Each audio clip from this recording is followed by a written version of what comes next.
Vamos a orar.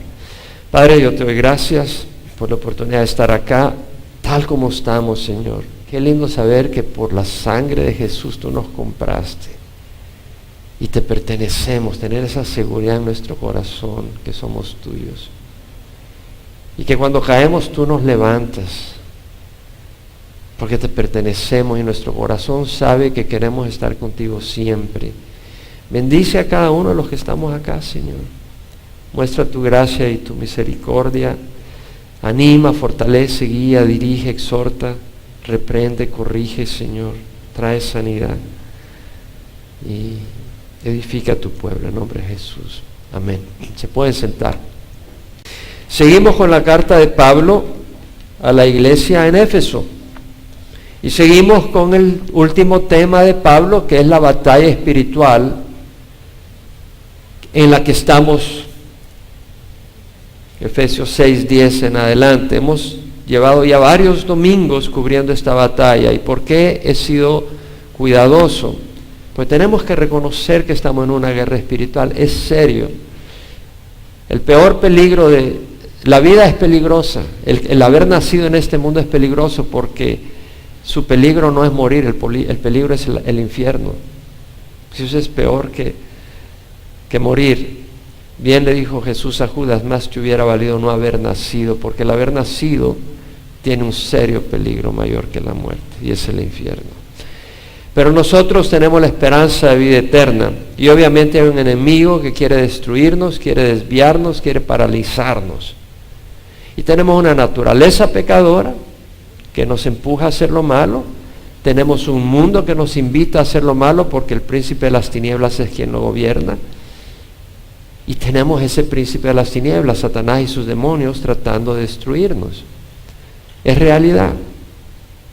Y aquellos que no se dan cuenta están perdidos, están fuera de onda. Y si han venido al Señor, están paralizados y no pueden pelear una batalla de la cual no están conscientes de que está en contra de ellos.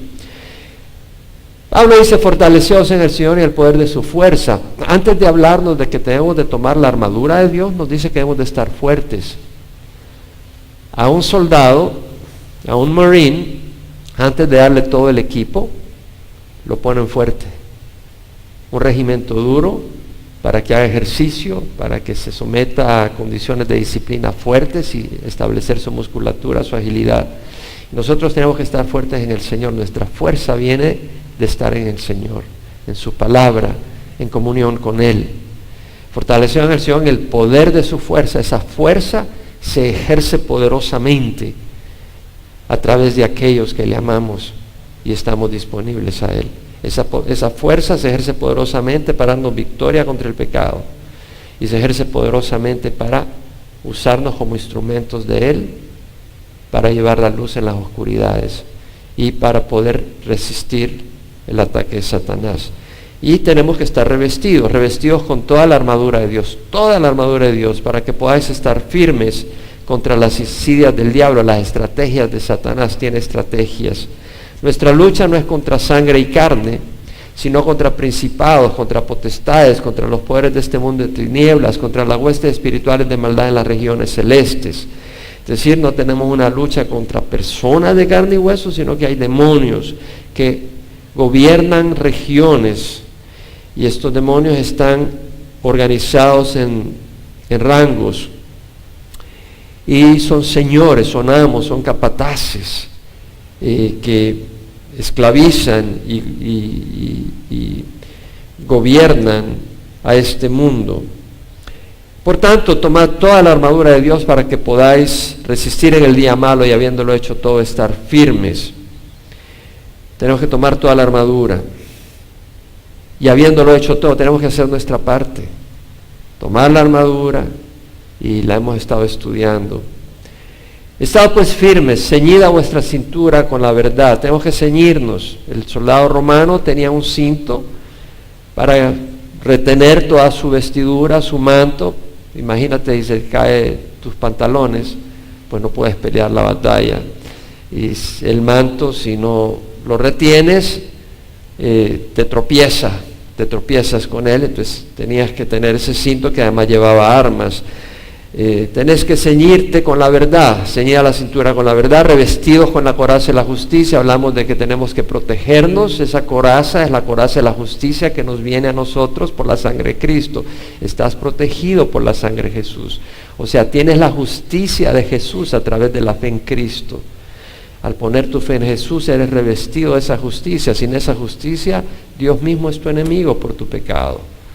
Dios es enemigo del pecado y si tú no quieres ser enemigo de Dios, tienes que ser cubierto por la sangre de Jesús, que ciega los ojos del Padre y no ve tus pecados a través de la sangre de su Hijo.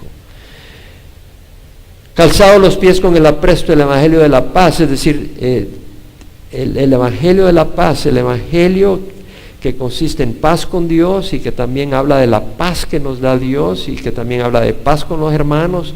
Si tú no estás arraigado en ese Evangelio, no estás listo para la batalla. Tienes que estar arraigado, tienes que estar calzado tus pies con ese Evangelio. En todo, y ahora vamos a donde nos quedamos. En todo, tomando el escudo de la fe con el que podéis apagar los dardos encendidos del maligno. Y vamos lentamente porque realmente cada una de estas cosas son importantes. Cada uno de estos elementos debemos de conocerlos, entenderlos y apreciarlos. No me interesa correr a través de la Biblia. Tú puedes agarrar la Biblia en tu casa y estudiarla y leerla, y debes de hacerlo. Pero acá aprovechamos a escudriñar y a sacarle un poco el jugo, algunas secciones, verso por verso, de Génesis Apocalipsis.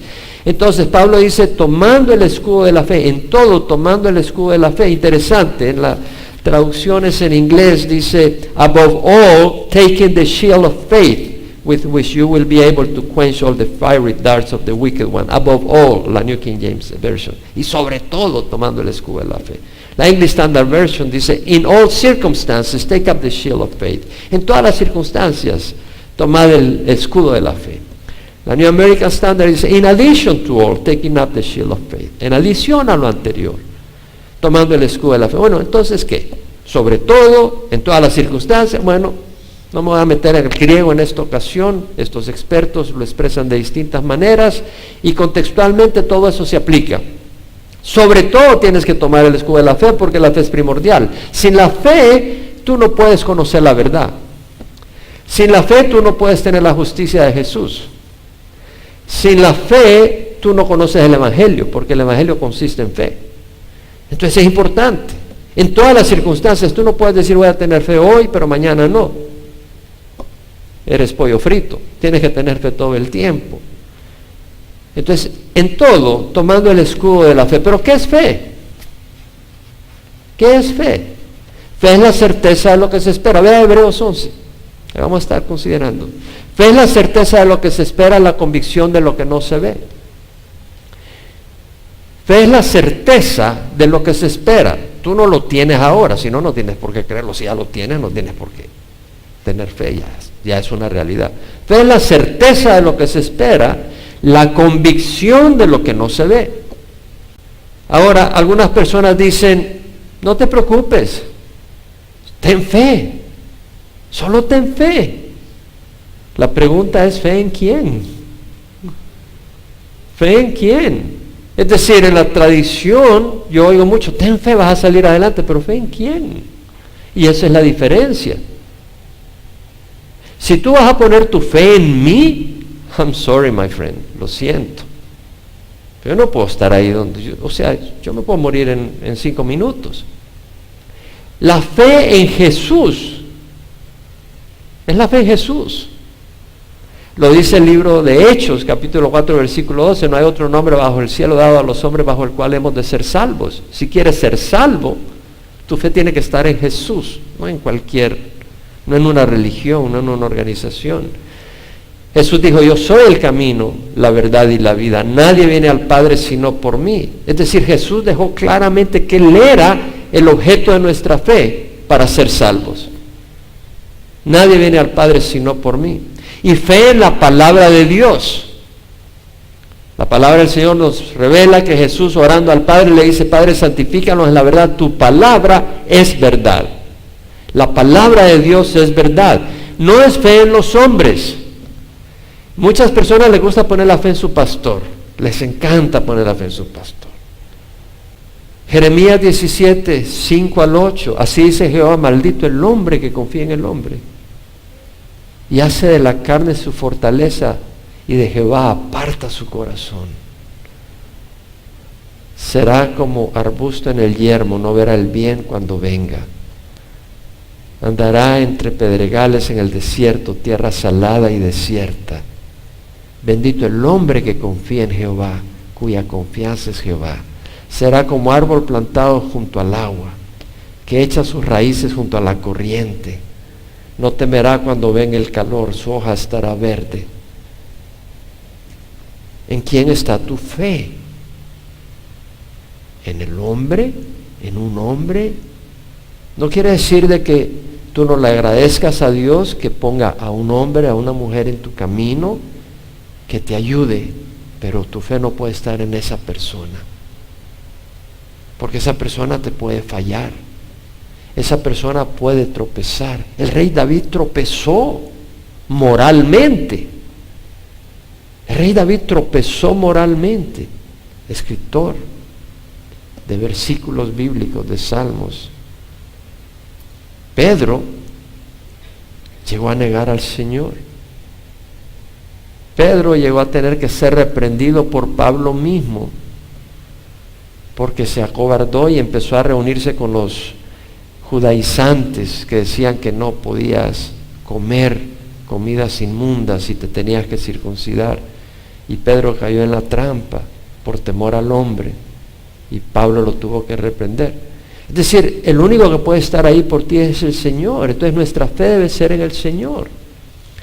En el libro de Tito, la carta de Pablo a Tito, capítulo 1, dice Pablo, versículo 1: siervo de Dios y apóstol de Jesucristo conforme a la fe de los escogidos de Dios. No fe cualquiera, la de los escogidos de Dios. Somos escogidos. Qué bonito saber que somos escogidos de Dios. Dice la palabra del Señor: todo lo que el Padre me da viene a mí, y el que viene a mí de ninguna manera lo echaré afuera. ¿Has venido a Jesús? Eres escogido del Señor. ¡Wow! ¡Qué bonito! Y dice: y al pleno conocimiento de la verdad que es según la piedad. Pablo, cuando escribe la carta a Tito, está hablando de que él mismo tiene la armadura. Habla de la fe y habla de la verdad, pero habla del pleno conocimiento de la verdad. O sea, no la verdad de los hombres, que está contaminada. Hasta del púlpito muchas veces se predica una verdad que no es la verdad, y muchas veces se vive una verdad que no es la verdad. Oh, a mí Dios me prosperó, y tal vez tus robos son los que te han prosperado. Primera de Juan 1:6 habla que el que anda en tinieblas, aunque diga que tiene comunión con Él, pero anda en tinieblas, miente y no practica la verdad. O sea, hay una verdad que es de acuerdo a la piedad, de acuerdo al carácter de Dios, y esa es la verdad, la realidad, la verdadera verdad, la verdad verdadera, válgase la repetición. Entonces vemos de que la fe de la que estamos hablando es la fe en Jesucristo. Fe es la certeza de lo que se espera. ¿Y por qué podemos estar seguros y convencidos de lo que no vemos? Bueno, porque Dios es quien nos revela esas verdades y promesas, y Dios no miente. En Romanos dice: antes bien se ha hallado Dios veraz, pero todo hombre mentiroso. El único que no miente nunca es Dios. ¿Alguien de ustedes nunca ha mentido? Todos hemos mentido. El único que no miente. Qué bonito poder oír a alguien que sabes que nunca va a salir una mentira de sus labios. Ni una mentira blanca, solo la verdad. Tito 1:2 dice: con la esperanza de vida eterna, la cual Dios, que no miente, prometió desde los tiempos eternos. Dios no miente. Además podemos creer. Fe es la certeza de lo que se espera, la convicción de lo que no se ve. Eso incluye las promesas de Dios. ¿Por qué podemos creer las promesas de Dios? Porque Dios es fiel, tiene conocimiento, Él sabe lo que te está prometiendo, tiene sabiduría para llevar a cabo sus promesas, tiene el poder para cumplir sus promesas y es fiel. Muchas personas tienen capacidad de cumplir las promesas, pero no son fieles. Pero Dios es fiel. Y por eso en 2 de Corintios 1:20 dice, tantas como sean las promesas de Dios, en Él todas son sí. Todas las promesas de Dios son sí en Cristo. Y la palabra de Dios, podemos confiar en la palabra de Dios porque Dios tiene poder para preservar su palabra. ¿Tú crees que Él nos va a dar su palabra y luego decir, ay, ya no sé cómo preservarla? Él la preserva. Y por eso dice el Salmo 119, 160, la suma de tu palabra es verdad y cada una de tus justas ordenanzas es eterna. Isaías dice, sécase la hierba, marchítase la flor, mas la palabra del Dios nuestro permanece para siempre. Las cosas temporales se marchitan, nosotros nos marchitamos. Pero la palabra de Dios permanece para siempre. Cielos y tierra pasarán, pero mis palabras no pasarán, dijo Jesús. Tenemos la palabra de Dios. Ahora, fe es importante. Sin fe es imposible agradar a Dios. En Hebreos, donde hemos estado, donde les pedí que fueran, Hebreos 11, versículo 2 dice, por ella recibieron aprobación los antiguos. Es decir, sin fe no eres aprobado por Dios, porque al no creer la palabra de Dios, estás insultando a Dios, estás degradando a Dios, lo estás considerando mentiroso. Por ella recibieron aprobación los antiguos, y el versículo 6 dice, sin fe es imposible agradar a Dios, porque es necesario que el que se acerca a Dios crea que Él existe y que es remunerador de los que le buscan. Si tú buscas a Dios, vas a ser remunerado por el Señor. Y sin esa fe, tú no lo vas a buscar. Se requiere fe. Santiago nos habla de que el hombre que no tiene una fe verdadera, el hombre que pasa dudando, no puede agradar a Dios.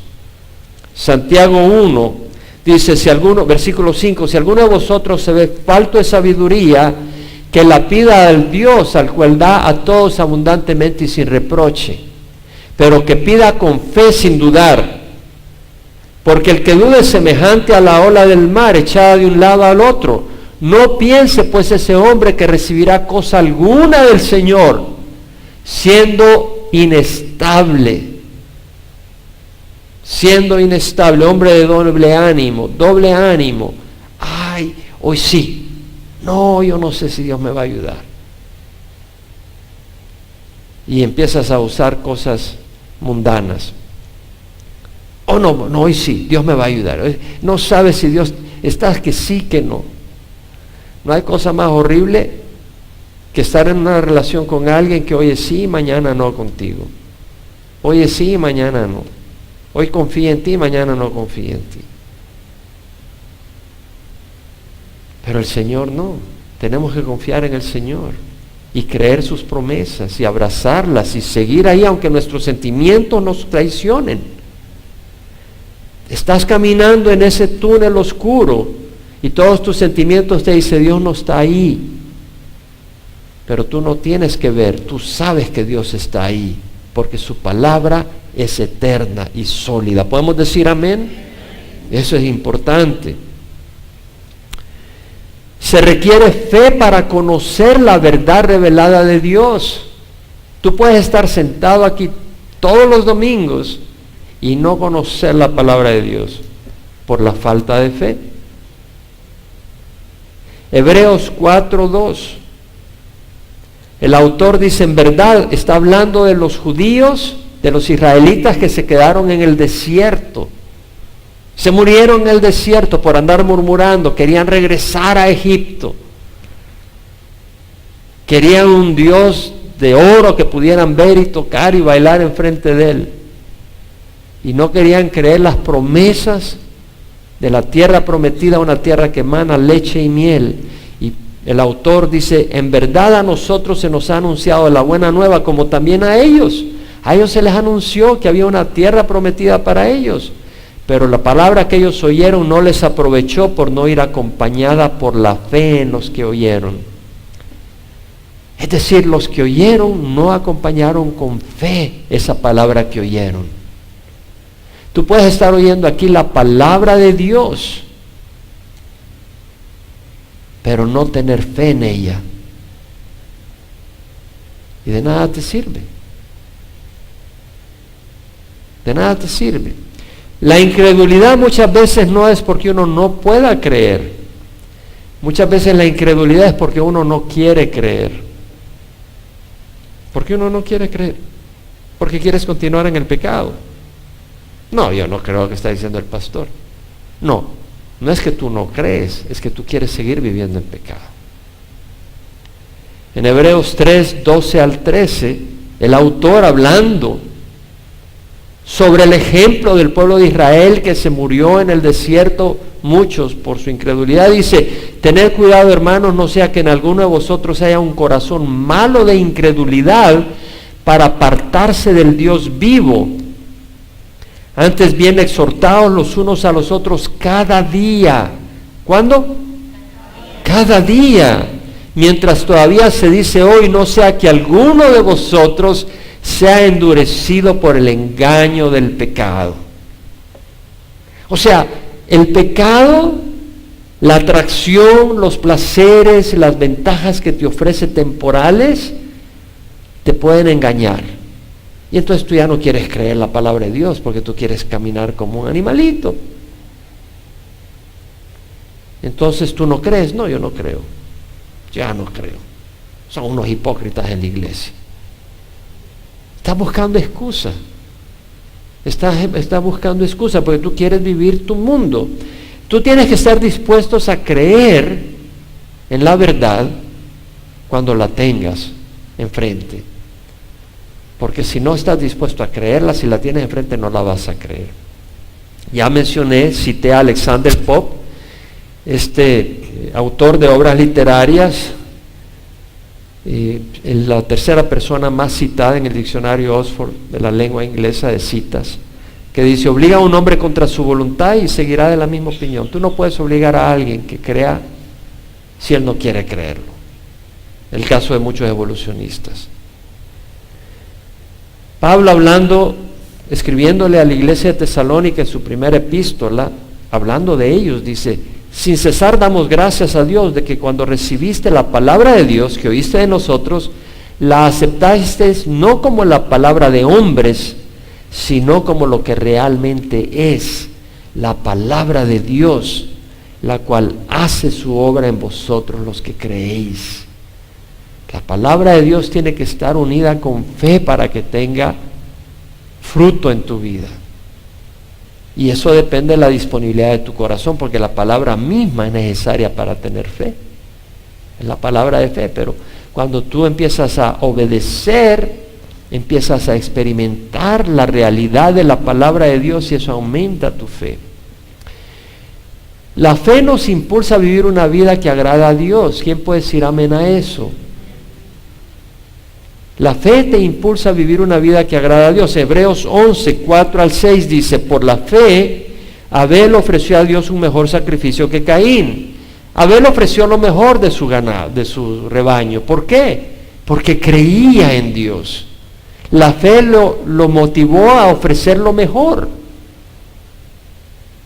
La fe. Él sabía y ofrecía como un acto de adoración a Dios, por lo cual alcanzó el testimonio de que era justo, dando Dios testimonio de sus ofrendas. En esta congregación no te andamos golpeando para que estés ofrendando. Es Dios quien ha de tocar tu corazón, para que sea por fe que tú das, no porque el pastor está insistiendo. Sea Dios quien toque tu corazón.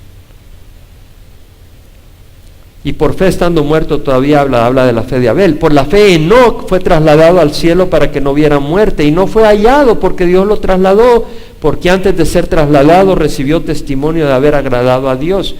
Noé agradó a Dios en un mundo pecador más que el nuestro. ¿Por qué digo eso? Porque los únicos que fueron aceptables ante Dios fue Noé, y luego su esposa y sus 3 hijos y sus esposas. Eso fue todo, lo único que se salvó del diluvio universal. de una población de más de 1.000 millones de personas. O sea, era un mundo totalmente antagonista a Dios. Pero ese hombre vivió rectamente.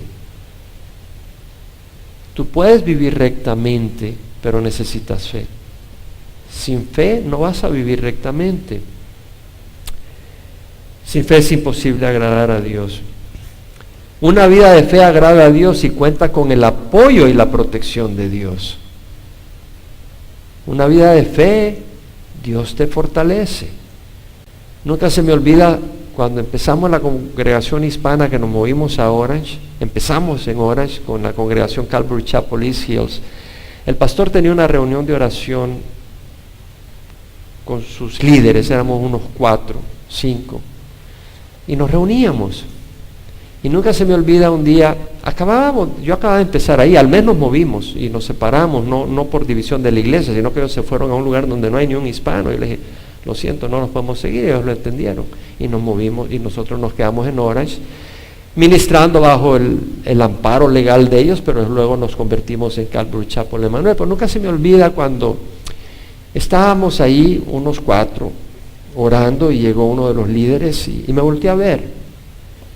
Y me dijo este versículo, en inglés por supuesto: los ojos de Jehová recorren toda la tierra para fortalecer a aquel cuyo corazón es completamente suyo. Y me lo dedicó, me lo dijo enfrente de ellos.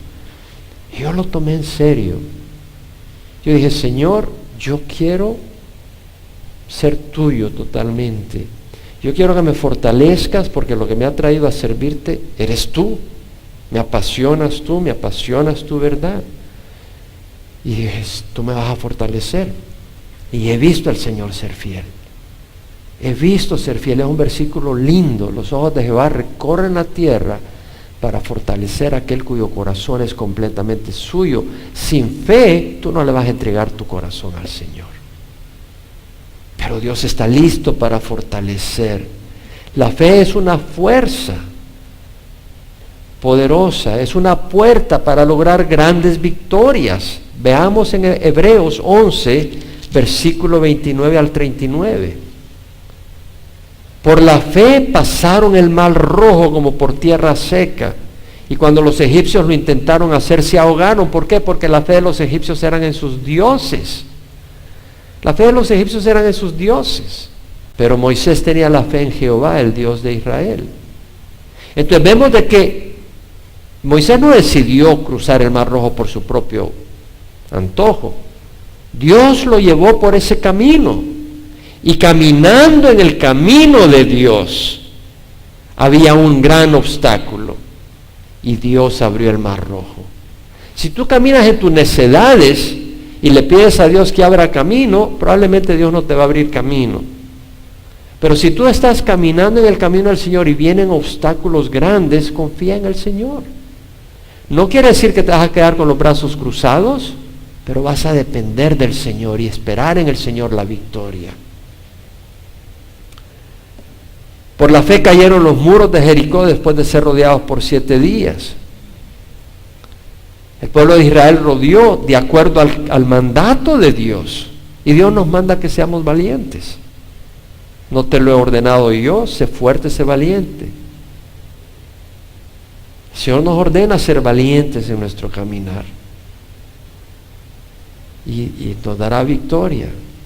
Por la fe. ¿Qué más diré? Dice el autor. Pues el tiempo me faltaría para contar de Gedeón, Barak, Sansón, Jefté, David, Samuel y los profetas, quienes por la fe conquistaron reinos, hicieron justicia, obtuvieron promesas, cerraron boca de leones, apagaron la violencia del fuego, escaparon del filo de la espada. Siendo débiles fueron hechos fuertes, siendo débiles fueron hechos fuertes por la fe. Se hicieron poderosos en la guerra. Ellos eran débiles, pero tuvieron fe en un Dios poderoso. Pusieron en fuga a ejércitos extranjeros. Las mujeres recibieron a sus muertos mediante la resurrección. Y otros fueron torturados, no aceptando su liberación a fin de obtener una mejor resurrección. Algunos por la fe sufrieron martirio. Algunos por la fe perseveraron en el sufrimiento, trayéndole gloria a Dios. ¿Cuántas personas han venido al Cristo al ver el sufrimiento de otros y su entrega Cuando Roma persiguió a los cristianos, ¿cuántos vinieron al Cristo al ver el sacrificio de aquellos que no tuvieron miedo de ir a la muerte? Pudieron ver que había algo ahí. Otros experimentaron vituperios y azotes y hasta cadenas y prisiones. Fueron apedreados, aserrados, tentados, muertos a espada. Anduvieron de aquí para allá cubiertos con pieles de ovejas y de cabras, destituidos, afligidos, maltratados, del cual el mundo no era digno, errantes por desiertos y montañas, por cuevas y cavernas de la tierra. Sin fe, cuando vienen circunstancias difíciles, tú no vas a continuar en el camino. Se requiere una fe verdadera. Y esa fe la tenemos al oír la palabra del Señor y al querer creer la verdad. Si tú quieres creer la verdad, Dios te va a dar la fe para que la creas. ¿Cómo está tu corazón? Pablo en Efesios, regresemos a Efesios, dice: en todo tomando el escudo de la fe con el que podéis apagar todos los dardos encendidos del enemigo. Aquí está hablando de la fe como un escudo, el escudo de la fe. La está presentando como un arma de defensa. Tureos es un escudo rectangular largo, no es el escudo redondo pequeño con el que te defiendes, sino que es un escudo grande, rectangular, de 4 esquinas que el soldado romano tenía para proteger todo su cuerpo. Es un escudo grande, rectangular, de gran protección. Es un arma de defensa. Satanás ataca nuestra mente, sin fe nos derrota. Si tú dudas de que Dios justifica en Cristo y no nos condena, vas a estar deprimido, desesperado, sintiéndote indigno, nunca harás nada para el Señor. Si tú dudas que Dios te ama, buscarás refugio en el mundo. Si tú no tienes esperanza de vida eterna, si tú no crees que hay una vida después de esto y que Dios te va a premiar, te vas a tirar al pecado. Si tú no crees que Dios es poderoso para darte victoria contra el pecado, tú no vas a intentar salir del lodo del pecado. Y dice Pablo, ese escudo de la fe con el que podéis apagar todos los dardos encendidos del maligno. ¿Te imaginas ser el blanco de Satanás? Y él está tirando dardos encendidos, todos los dardos encendidos. El enemigo tira dardos encendidos, flameantes, de fuego. Si no nos defendemos con el escudo de la fe, esos dardos van a prender en ti las pasiones de lujuria desordenadas. Esos dardos van a prender en ti el fuego de la ira, el fuego de la codicia, de la avaricia. Van a prender en ti las brasas de la amargura. Van a prender en ti el fuego de la arrogancia y del desprecio a otros. Necesitamos tener fe, el escudo de la fe, para protegernos de esas cosas, de esos dardos encendidos. La fe viene por el oír y el oír por la palabra de Dios. Mi pregunta es, ¿estás leyendo la palabra de Dios? ¿Estás memorizando la Escritura? ¿Estás meditando? Y luego dice Pablo, tomad también el yelmo de la salvación y la espada del Espíritu, que es la palabra de Dios. The helmet of salvation, dice todas las traducciones en inglés. Perikefalaía en el griego. Peri, de ahí viene perímetro, alrededor. Y kefalé es cabeza, de ahí viene cefalópodo, pies sobre la cabeza, el pulpo. Perikefalía, o sea, algo que te pones en la cabeza, alrededor de toda la cabeza. El casco te protege toda la cabeza. Entonces dice, tomad también el yelmo de la salvación, el casco de la salvación. Era parte de la vestimenta defensiva. Sirve para protegerte la cabeza, para preservar tu vida. El casco es importante. Aunque no estés en guerra, si andas en bicicleta o en moto, usa el casco, porque si te caes, el casco te va a proteger. Tienes que usar casco. Es el casco, el yelmo de la salvación. Es decir, si tú no tienes salvación por fe, estás perdido. Y además es la esperanza de la salvación. O sea, no solo somos salvos del pecado y entramos a la vida eterna, pero en este caminar somos salvados continuamente de las estrategias de Satanás y de los ataques de Satanás. En 1 de Juan 3, 1 al 3, Juan habla de que somos hijos de Dios y dice, todo el que tiene, y que cuando le veremos, seremos semejante a Él, porque le veremos tal como Él es. Y Juan dice, todo el que tiene esta esperanza puesta en Él se purifica así como Él es puro. Yo tengo esperanza de vida eterna. Si yo creería que esto sería falso, yo no estaría dedicando mi vida a esto, sería un tonto. O sea, tu fe provoca tu estilo de vida. Y tenemos que ser salvos a través de esa fe y luego continuamente tener nuestra mirada en la salvación que Dios le da a cada uno de nosotros continuamente, diariamente. Dios me tiene salvo hoy, no solo porque me salvó en 1984, sino porque hoy me está salvando de pecado. ¿Cómo lo hace? Me da entendimiento, me da deseos para hacer el bien, me da fortaleza. Eso no está en mí, Él me está salvando. Él me está salvando de tentaciones. Él es nuestro Salvador, el casco de la salvación. Debes de creer que Dios nos dará la victoria. Romanos 10, 11 dice, la Escritura dice, todo el que cree en Él no será avergonzado. En Filipenses 1:20, uno de mis versículos que he memorizado, conforme a mi anhelo y esperanza de que en nada seré avergonzado. Muchas veces he usado este versículo yo en mi oración con Dios. Sino que con toda confianza, aun ahora como siempre, Cristo será exaltado en mi cuerpo, ya sea por vida o por muerte. ¿Te das cuenta en dónde estaba el corazón de Pablo? No dijo, no voy a ser avergonzado, me voy a ganar la lotería. No fue eso lo que dijo. No voy a ser avergonzado por incrédulos que no me van a insultar. No, si te van a insultar, se van a burlar de ti. Se burlaron del Señor Jesús, pero Jesús no fue avergonzado. Él soportó la vergüenza de estar colgado como un criminal, pero Él no fue avergonzado. La diferencia es que Él fue victorioso hasta el final. Y de la misma manera, se burlarán de mí, pero sé que no voy a ser avergonzado, porque mi anhelo de esperanza es que no seré avergonzado porque mi fe está en Jesucristo. Y ese es el anhelo y esperanza de Pablo. En nada seré avergonzado. Podemos orar con la palabra de Dios. Y luego dice Pablo, tomando el yelmo de la salvación y la espada del Espíritu, que es la palabra de Dios, una arma ofensiva, la espada. ¿Quién la usó pero con gran destreza? Jesucristo.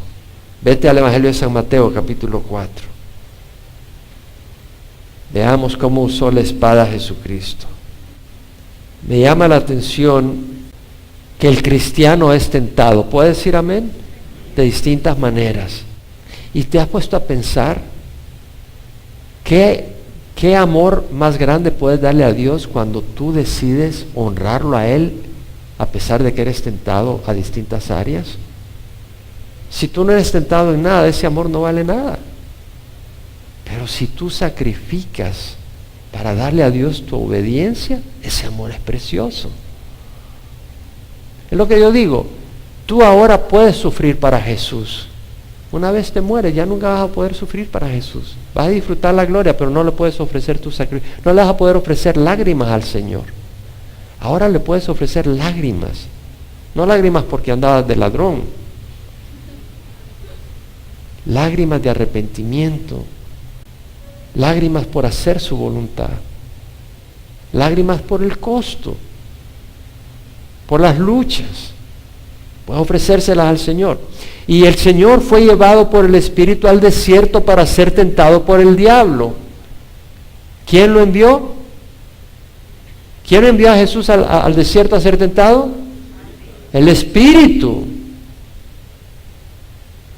¿Y qué ventaja vino después de eso, después de que Jesús fue tentado? ¿Qué ventaja le dio a Jesús el ser tentado? Ser un sumo sacerdote que se puede compadecer de nosotros cuando somos tentados. Si tú no eres tentado, ¿cómo puedes ministrar a la gente que está siendo tentada en el mundo? Vas a caer con un azote en vez de venir con un corazón compasivo. Vas a caer con la ley en vez de venir con un corazón quebrantado, entendiendo de que hay una lucha. Tienes que ser tentado. Si vas a servir a Dios ministrándole a otros, tú tienes que ser tentado para poder tener compasión con el que es tentado.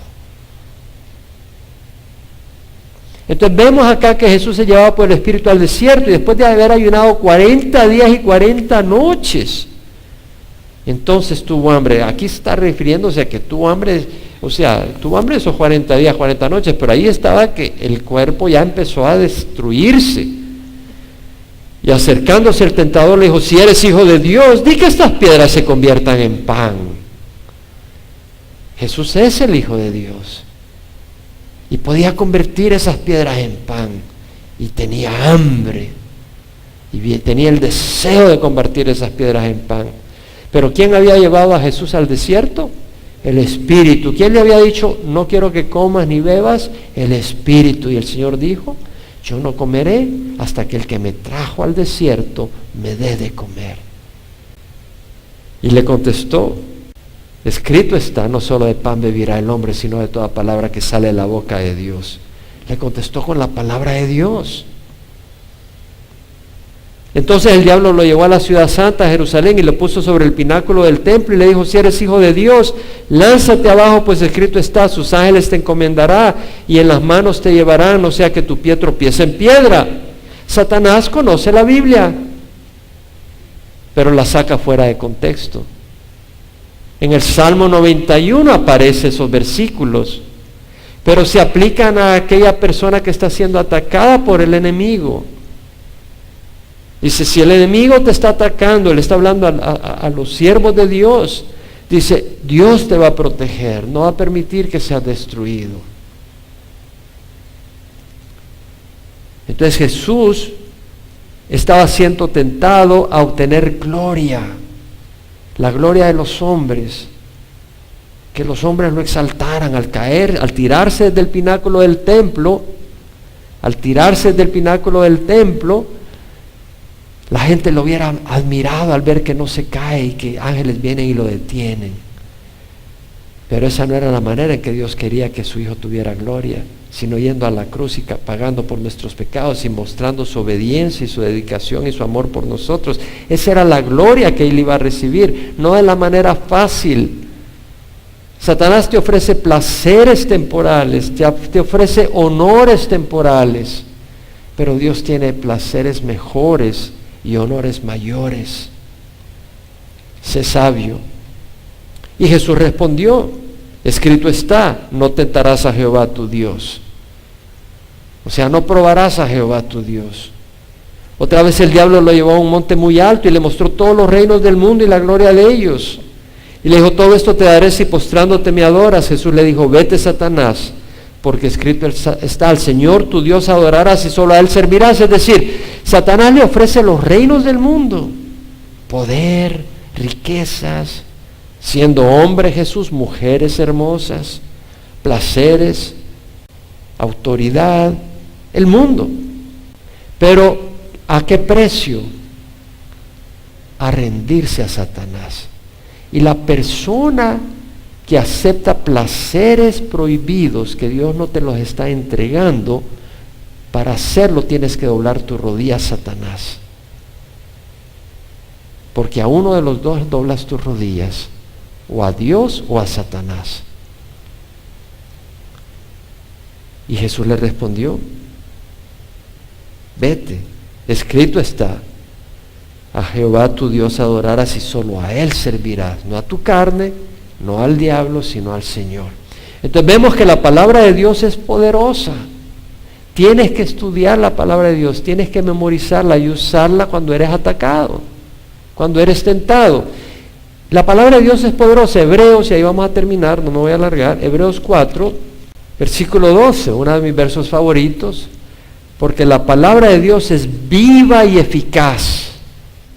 La palabra de Dios es viva y eficaz, y más cortante que cualquier espada de dos filos, penetra hasta la división del alma y del espíritu, de la coyuntura y de los tuétanos, y es poderosa para discernir los pensamientos y las intenciones del corazón. Es decir, la palabra de Dios es viva, no es información neutral, es poderosa. Por la palabra de Dios fueron creados los cielos y la tierra, por la palabra de Jesús fue resucitado Lázaro, por la palabra de Jesús el pan y los peces fueron multiplicados, por la palabra de Jesús el agua se convirtió en vino. La palabra de Dios es poderosa. Esa palabra, si haya espacio en tu corazón, va a producir fruto, va a germinar y va a dar fruto. Esa palabra va a dar fruto si hay espacio en tu corazón. La palabra de Dios es viva y eficaz, y luego dice más cortante que cualquier espada de dos filos, ya leímos. Y la espada del Espíritu, que es la palabra de Dios, es una espada cortante, penetra hasta la división del alma y del espíritu, es decir, es precisa de la coyuntura y los tuétanos. La palabra de Dios penetra donde tiene que penetrar, y es poderosa para discernir los pensamientos y las intenciones del corazón. O sea, la palabra de Dios te revela tu corazón. La palabra de Dios revela lo que está mal en ti, y eso es bueno, porque la palabra de Dios ha sido dada para salvarnos, para mostrarnos la necesidad que tenemos de Dios, y también para llevar a cabo una vida fructífera. Pero un día esa palabra va a ser usada para juzgar y condenar, pero ahora es para dar vida, y hay que aprovecharla.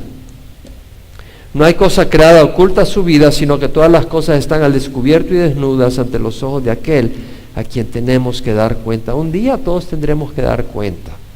Los que tenemos a Jesús, no será para ser juzgados en cuanto a si seremos salvos o no, sino para la recompensa. Aquellas cosas que fueron hechas con malos motivos se van a quemar como paja. Lo que fue hecho motivado por el Señor para traer gloria al Señor, eso va a tener recompensa. Pero aquellos que no tienen a Jesús, la palabra de Dios los va a condenar. Vamos a orar, y te animo, si no has recibido al Señor y nos estás escuchando por radio o viendo por internet, te animamos a que recibas a Jesús, a que pongas tu fe en Jesús, fe en Cristo, pongas tu fe en Él, confieses tus pecados al Señor y lo recibas como Señor y Salvador de tu vida. Ora conmigo. Padre, yo te ruego perdón por mis pecados. Hoy recibo a Jesús como Señor de mi vida, como Señor y Salvador. Te ruego que me des tu Espíritu Santo para caminar en rectitud y rechazar el pecado, Señor. Y te doy gracias por recibirme como hijo tuyo, en nombre de Jesús.